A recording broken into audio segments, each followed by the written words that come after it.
En Algérie, 24 millions d'électeurs étaient appelés hier aux urnes pour élire 407 députés de la future Assemblée populaire nationale, un scrutin rejeté par le Hirak.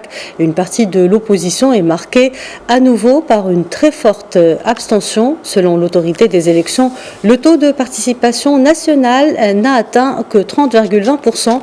Les opérations de vote se sont déroulées généralement dans le calme à Alger et en province, sauf en Kabylie, où la quasi-totalité des bureaux de vote enfermés à Bjaya et Tizi Ouzou. Des échauffourées ont éclaté dans plusieurs communes kabyles avec saccage des urnes. Le Comité national pour la libération des détenus a fait état d'arrestations à Alger et dans la ville voisine de Boumerdès. Les résultats officiels pourraient être annoncés d'ici le milieu de la semaine.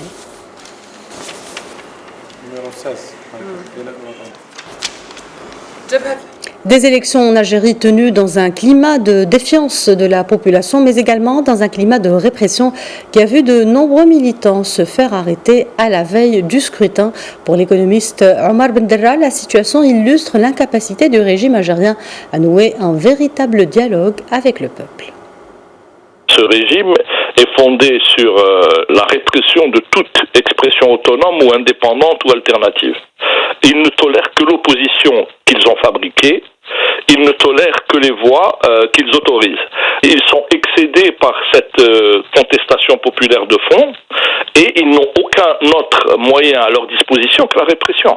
Ces gens sont incapables d'ouvrir un dialogue politique, sont incapables de concevoir l'idée qu'ils puissent partager le pouvoir et donc ils n'ont comme moyen, comme alternative, qu'une répression accrue, croissante et ne s'embarrassant que de très peu de considérations humanitaires.